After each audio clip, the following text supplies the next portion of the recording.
Bienvenue dans l'émission Deviens artiste de ta vie, le podcast dédié à votre croissance personnelle. Ici, on parle de changement de vie, de transformation. On se reconnecte à l'essentiel, on ose, on s'autorise, on assume qui l'on est.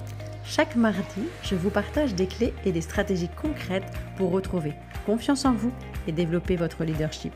Je suis Anne-Sylvie Dutry, experte en prise de parole en public et confiance en soi, et j'ai à cœur de vous accompagner pour vous permettre, vous aussi, de devenir artiste de votre vie.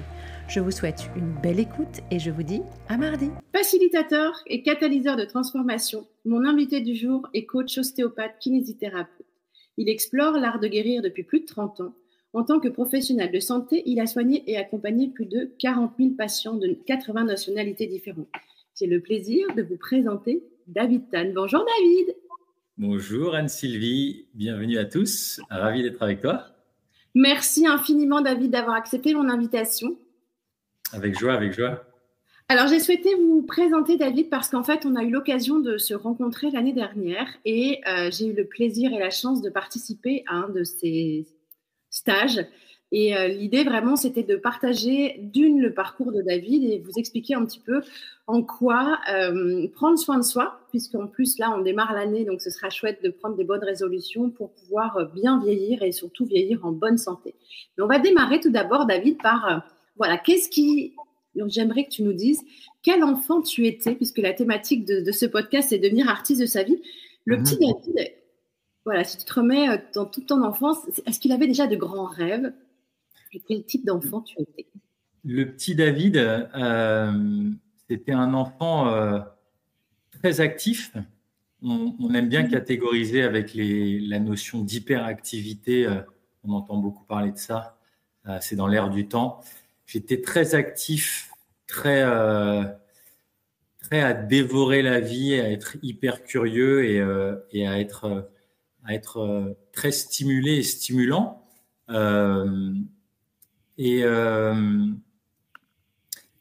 Ce qui a été un tournant pour moi, c'est quand ma maman m'a offert à mon 12e anniversaire une map monde et une carte du monde qui était énorme, qui était beaucoup plus grande que mon bureau où je faisais mes devoirs le soir à la maison. Ça devait faire une carte qui devait faire bien 1,50 m de longueur que j'ai mis au-dessus de mon bureau. Et je passais des moments entiers, j'allais dire des heures, mais je j'ai pas de notion de temps, mais je passais de grands moments à observer cette carte quand je faisais mes devoirs, en me disant c'est vraiment, j'ai envie de découvrir ça, j'ai vraiment envie de découvrir, j'ai envie d'aller là, j'ai envie d'aller là, j'ai envie d'aller là. Ça a vraiment connecté mon imaginaire et ça a été déclencheur. Tu sais que j'ai eu la chance de beaucoup voyager, toujours de beaucoup voyager. Je regardais là, comme tu sais, j'ai de la famille à la maison et en fait, j'ai vu que j'ai vu au mois de septembre et entre septembre et là, en 4 mois, j'ai eu la chance de toucher du doigt 6 pays.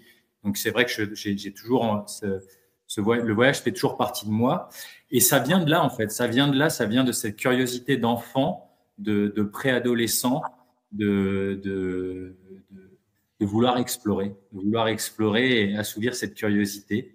Au-delà de cette curiosité, David, ce qui est intéressant dans ce que tu partages, c'est parce qu'aujourd'hui, tu es quelqu'un qui est vraiment dans le lien, parce que tu parlais de curiosité, mais c'est aller vers l'autre, c'est ce que tu fais en étant globe-trotter et vraiment aller à la découverte de l'autre et on en parlera un petit peu plus en détail après, mais qu'est-ce qui a fait que cette envie de curiosité t'ait amené vers des études plutôt médicales? Alors, est-ce que c'est justement de la compréhension, la curiosité de comprendre comment ça marche?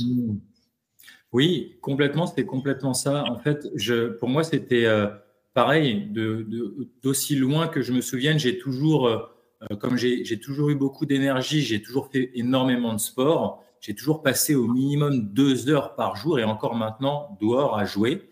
Je préfère le mot jouer que m'entraîner et c'est toujours ça. Et en fait, forcément de comprendre comment mon corps fonctionne en fait, puisque j'ai eu la chance, et j'ai toujours la chance de profiter de mon véhicule, de mon corps. Pour moi, c'était vraiment d'aussi loin que je me souvienne. En fait, je regardais des bouquins d'anatomie. J'étais fasciné par voir qu'est-ce qu'il y avait en dessous de la peau, qu'est-ce qu'il y avait à l'intérieur du ventre, comment fonctionnait, quels étaient nos organes internes, comment ça fonctionnait. Donc en fait, c'était un non-sujet pour moi d'aller dans le médical, d'aller dans la compréhension. Ce qui m'a le plus passionné au départ, en fait, c'était la biomécanique. C'était vraiment comme je faisais beaucoup de sport et j'étais toujours passionné toujours encore maintenant par le mouvement, c'était l'appareil locomoteur. Donc, je me suis tourné vers ces études de kinésithérapie et d'ostéopathie. Et puis, il y a toujours eu aussi dans mon parcours le fait, j'ai été fasciné, en faisant beaucoup de sport, je me suis aussi beaucoup blessé, de soigner par les mains. Quand je me souviens, en étant petit homme, d'avoir la première fois que je suis allé voir un kiné ou un ostéo et qui avait cette compétence-là de rassurer par les mains, d'écouter le corps avec les mains, ce qui est aussi très chamanique. Hein. Tu sais que j'ai une approche aussi où j'ai pu rencontrer beaucoup de chamans dans ma vie et j'amène ça dans mon travail. Mais ça m'a passionné en fait, cette écoute, bien plus que la médecine traditionnelle allopathique, si tu veux, où on va éteindre un symptôme avec une molécule active. Le fait d'avoir cette approche par les mains, ça m'a fasciné. Ouais. Alors justement, c'est vrai que c'est quelqu'un qui bouge beaucoup dans la mesure où tu es globe-trotteur, mais tu fais beaucoup de sport et surtout tu amènes ça par rapport à la santé et c'est vraiment intéressant dans ton approche. Comment tu as réussi à faire en sorte d'allier, j'allais dire, tes passions, c'est-à-dire ta curiosité, le sport, le voyage, l'accompagnement de personnes pour qu'ils sont en bonne santé. Ça a été quoi ton déclic et comment à un moment donné tu t'es dit j'ai de l'or dans les mains et je m'autorise à faire ce qui est important pour moi et ce qui me fait vibrer? Tout est parti, en fait, tout part comme toujours dans le développement personnel, de son identité personnelle, de qui on est, le savoir-être et le savoir-faire en découle. Pour moi, c'est ce que je fais, Life Force, ce que tu as pu goûter en stage, c'est vraiment mon ikigai, c'est vraiment ma raison d'être. C'est au jour d'aujourd'hui ce qui donne le plus sens à ma vie et valeur à mes actes. Donc c'est vraiment ce qui fait sens pour moi, c'est comment je m'accompagne et comment j'accompagne donc les gens autour de moi, parce que au départ la compassion elle commence par soi-même. Donc comment je m'accompagne à stresser moins, à vivre mieux, à me reconnecter à ma nature en me reconnectant à la nature. Ça part, je pense, en tout cas pour moi, et c'est ce que je peux voir et c'est ce que je propose dans mon accompagnement. Ça part toujours en fait de qui on est. Donc, de nos blessures, de notre chemin de vie. Et on fait en général ce qu'on a le plus besoin. Donc, moi, Life Force, c'est complètement cohérent et congruent.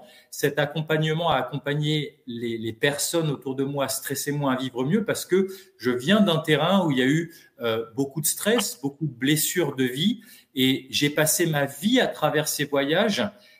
Les voyages ont toujours été un prétexte pour me rencontrer autrement. Parce que où je suis né, ce que j'ai beaucoup de gratitude maintenant, mais il y a plein de choses qui me convenaient pas en fait dans les valeurs que j'ai pu recevoir dans mon éducation, les valeurs familiales que j'ai pu recevoir, les blessures que j'ai eues petit en grandissant, les blessures qu'on m'a transmises de mes parents. Il y a des choses qui ne me convenaient pas et je trouvais pas les solutions en France, à Paris, où je suis né et tous ces voyages extérieurs m'ont permis de faire ce voyage intérieur, d'aller me rencontrer à travers les autres. L'autre n'est qu'un miroir de soi-même, n'est qu'un miroir de moi, en l'occurrence, que là, je parle de moi, et m'a permis de trouver les valeurs, de trouver les principes vivants qui m'ont permis de réparer ce que j'avais besoin de réparer, de fortifier, de grandir dans l'homme que je suis maintenant, en fait.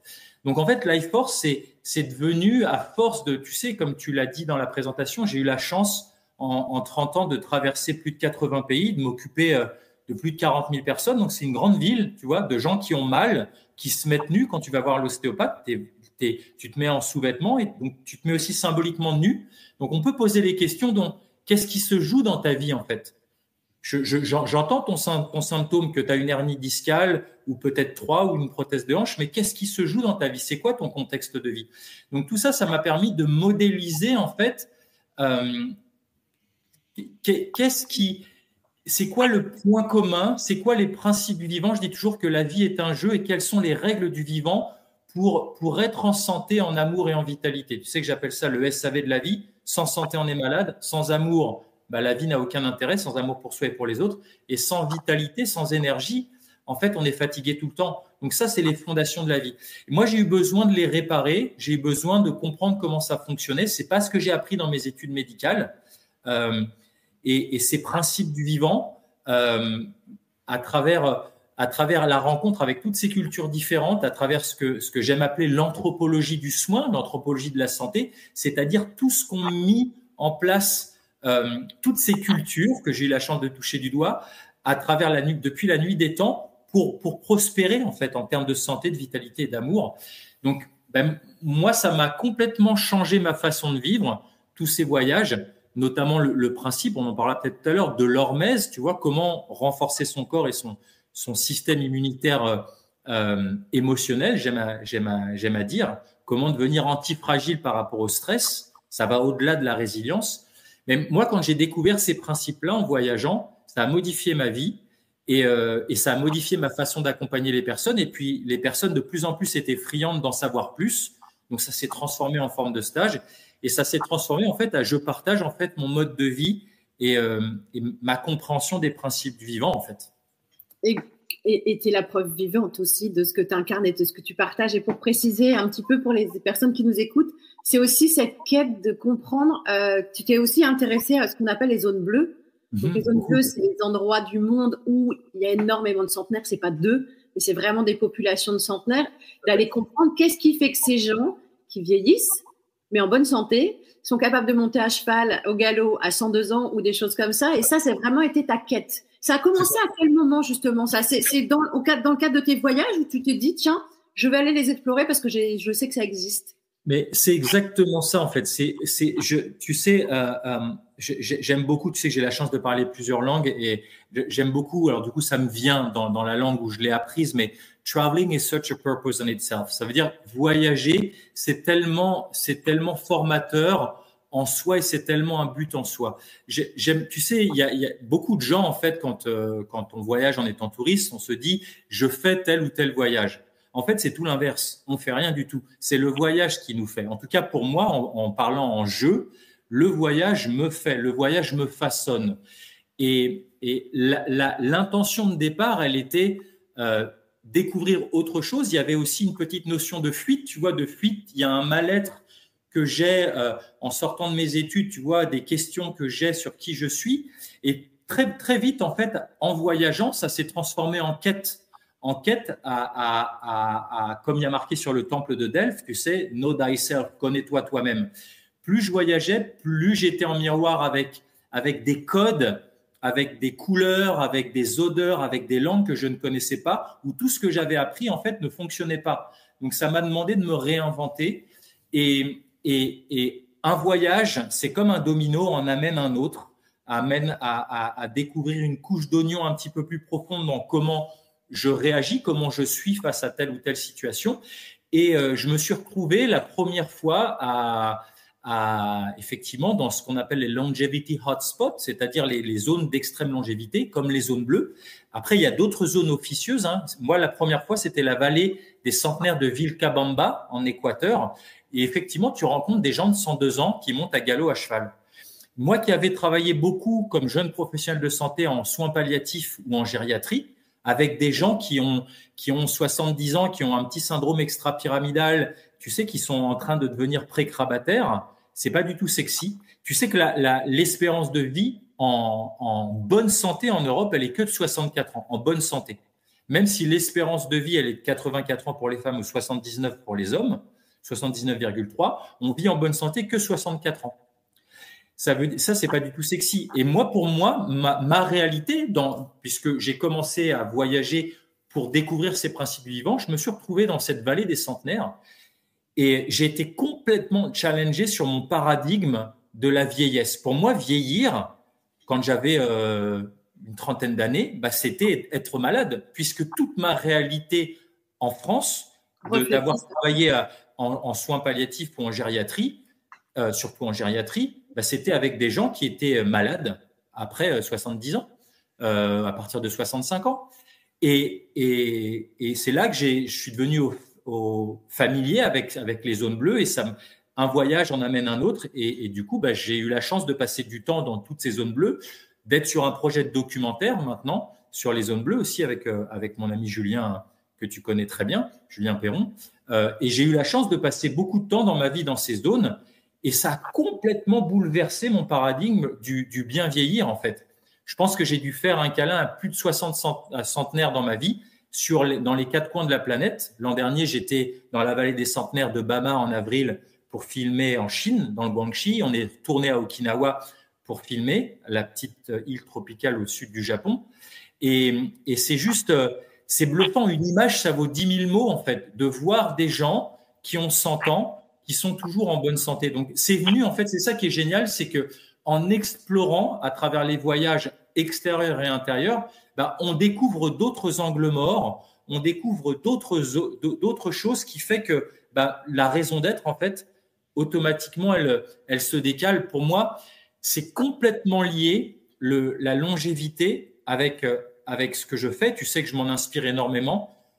Ça a bouleversé ma vie parce que d'abord, la longévité, c'est comment on ramène de la vie à ces années.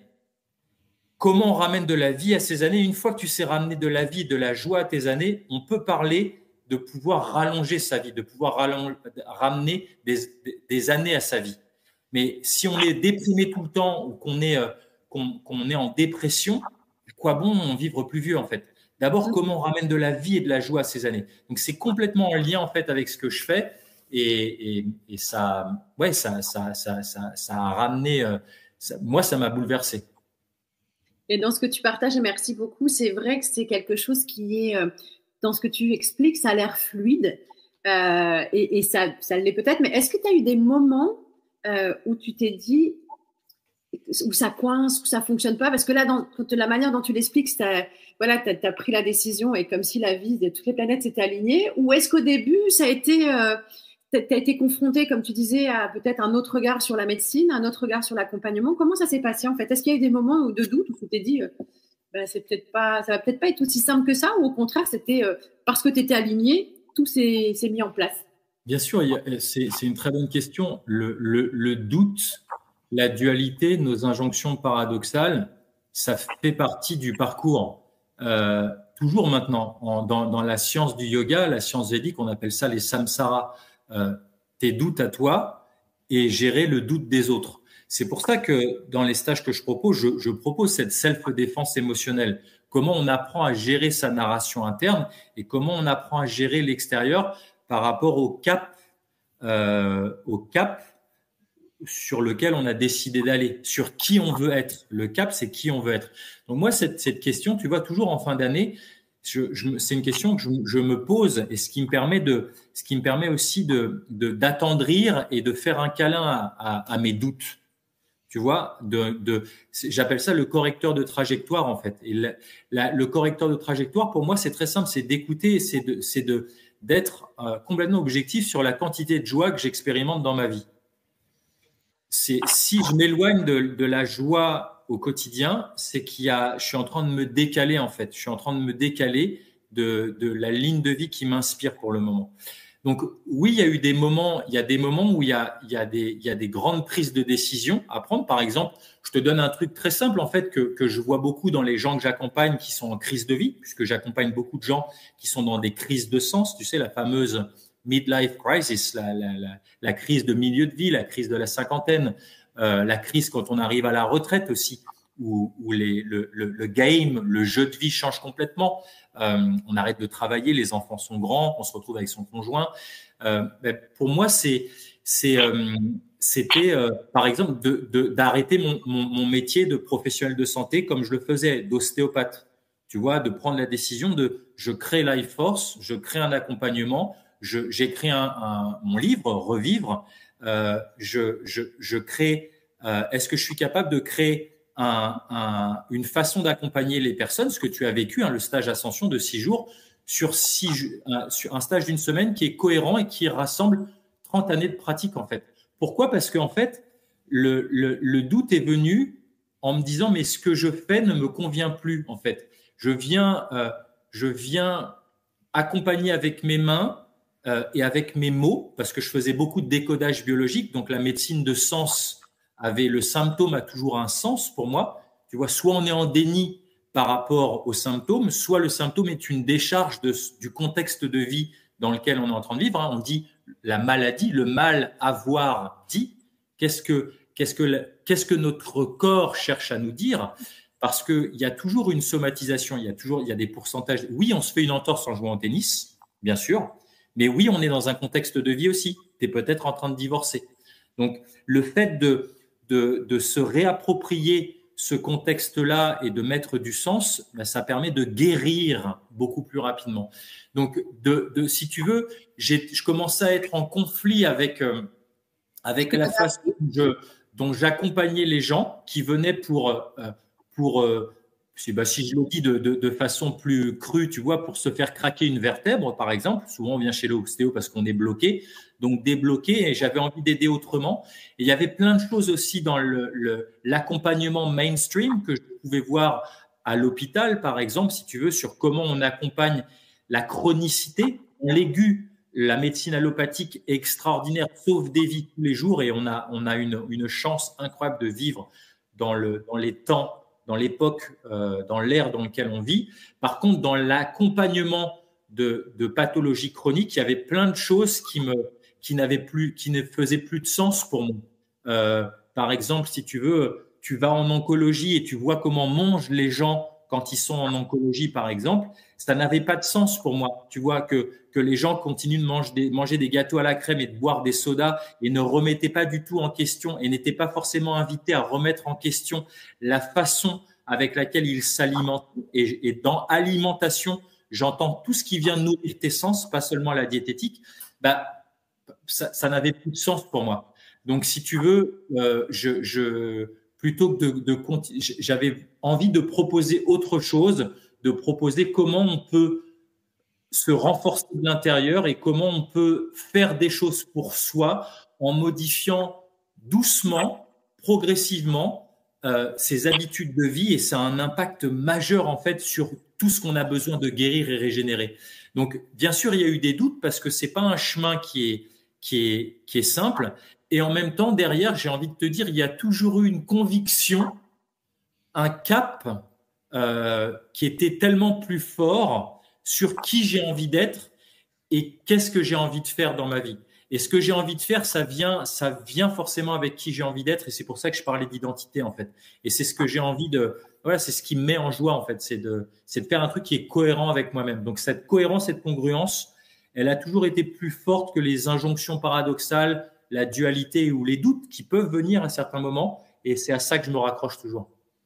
Merci beaucoup, David. Et c'est vraiment important ce que tu dis, parce que dans ce que tu partages et dans ton approche, c'est vraiment cette notion d'alignement tête, cœur, corps.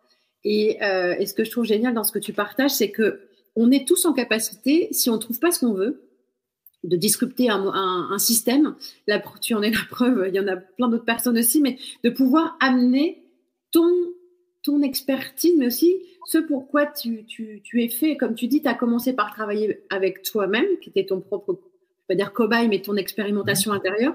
Et par rapport à ça, pour l'avoir expérimenté, comme tu disais, dans le stage de 6 jours, ce que j'ai trouvé génial, c'est qu'on tu prends l'être humain dans sa globalité. Et par rapport à ce que tu disais, de fait de pouvoir avoir des douleurs parfois, ça vient réveiller, et ça vient réveiller dans le bon sens en fait. Et je suis le bon témoin, parce qu'effectivement, j'ai vécu un stage qui était très challengeant à titre personnel, et j'ai senti aussi un avant, un après. Parce qu'en fait, en allant s'autoriser, j'allais dire, enlever les plures d'oignons qu'on cache, parce qu'en fait, tu parlais du maladie, mais il y a aussi le fait qu'à un moment donné, il y a quelque chose qui est important que les personnes qui nous écoutent comprennent, c'est que dans ton approche, tu nous donnes les outils que j'utilise encore aujourd'hui pour justement hacker notre cerveau. Avant de démarrer notre interview, tu me disais que tu allais prochainement aller dans le Massif central pour alors je sais plus le nom du festival, le festival du froid, le festival du froid. Ouais. Voilà. Et en fait, tu parlais d'Hormèse et l'idée, c'est vraiment, et c'est intéressant aussi, je te laisserai en parler 2 secondes pour que les personnes qui redémarrent l'année pour pouvoir repartir dans des bonnes conditions et en faisant de la détox sans rien prendre, juste en étant confiant que notre corps est capable de faire le travail. C'est aussi, parce que je l'ai expérimenté quand je l'ai fait avec toi, d'aller prendre un bain dans une eau à 0 degré sans être en panique, etc. Donc, il y a tout un processus, mais on se rend compte qu'avec nos propres outils et un outil indispensable, incroyable, qui est juste la respiration, on est capable de faire plein d'autres choses. Et ce que j'aime beaucoup dans ce que tu partages et dans ton approche, c'est qu'on a une machine incroyable, notre cerveau, notre corps, qui est juste un bijou de technologie. Il n'y a pas besoin d'avoir de l'IA pour ça. Et en fait, c'est simplement que tu nous amènes à reprendre possession de ce corps, à apprendre à l'écouter, à apprendre à réguler. J'allais dire, c'est vraiment comme ce qui me vient, c'est l'image d'un horloger. On a plein de rouages dont on n'a pas eu le mode d'emploi. Tu sais, c'est les anciennes pendules des grands-parents où tu as des trucs enfin, je pense à ça par rapport aux Alsace, tu as des trucs qui sont des balanciers, mais on n'a jamais appris à faire ça. Et toi, ce que tu nous permets de faire, c'est d'être en écoute par rapport à qui on est pour pouvoir justement être autonome. Parce que ça, c'est super important aussi. Tu nous apprends vraiment l'autonomie par rapport à qui l'on est, par rapport à notre morphologie et notre physiologie. Et je trouve ça franchement extraordinaire parce qu'encore aujourd'hui, j'utilise ce que tu partages, je mettrai toutes les informations pour les stages et pour le livre, mais c'est vraiment important parce que ça permet à chacun de s'auto-guérir en fait. Tout à fait. C'est super, bravo, merci pour ce que tu as partagé. C'est ça, l'autonomie, c'est tellement clé effectivement pour moi dans tout ce que je partage. Comment on réapprend à se faire confiance, à faire émerger et recontacter les ressources intérieures qu'on a. Et en fait, c'est ce qui donne le plus de sens, en fait. À ma vie maintenant, c'est de réveiller ça, puisque j'ai eu cette chance en moi et d'utiliser ça quand il y a des moments de doute, tu vois, de refaire émerger cette confiance, d'être autonome, de savoir que c'est possible. Et ça, en fait, de faire émerger ça chez les autres, c'est tellement beau, en fait. Tellement plus que d'ajuster une colonne vertébrale pour moi en fait, puisque c'est la source de vie, elle est là. Et j'ai beaucoup aimé ce que tu disais aussi, effectivement c'est ça, c'est aligner tête, cœur, corps. Et moi, tu sais que je parle toujours des différents centres qu'on peut avoir. On entend beaucoup parler des centres énergétiques, de ces vortex énergétiques, les chakras. Moi, j'aime beaucoup parler l'adulte, on a une tête pour mettre du sens, on a un cœur pour accueillir les choses et un corps pour intégrer. Et effectivement, le fait de comment être aligné, ça veut dire être en accord avec ces trois sphères, la tête, le cœur, le corps. C'est aussi être aligné avec 4 autres types de centres dont je parle beaucoup aussi, la tête, le cœur, le ventre, le gut feeling, ce qu'on sent dans les intestins qui est important pour nous, et aussi le sexe. C'est quelque chose qui est très important, qui est tabou dans notre société, mais c'est l'énergie de vie en médecine traditionnelle chinoise, l'énergie qui vient des reins. Cette énergie, par exemple, dans ce livre magnifique de Napoleon Hill, on en parle beaucoup, l'énergie d'être amoureux. Donc, qu'est-ce que ces différents centres ont envie d'être et ont envie de faire, en fait? Et en général, les gens sont en mal-être quand il y a conflit. La tête veut quelque chose, le cœur veut autre chose, les intestins, il y a une sensation différente, et au niveau du centre sexuel aussi, l'impulsion, elle est différente. Tu vois, c'est comment on arrive à écouter ça, comment on arrive à harmoniser ça, à prioriser les choses, peut-être par étapes, pour avoir une vie alignée. Et c'est des outils que j'amène effectivement en stage, parce que il y a rien de compliqué, c'est simple, mais c'est pas simpliste. De comment en fait on ramène cette congruence intérieure pour que l'alignement en fait il soit en place. Et ça débloque tout. C'est pas que le corps, que la tête. Ça, c'est aussi émotionnel, c'est les relations, c'est comment on vit.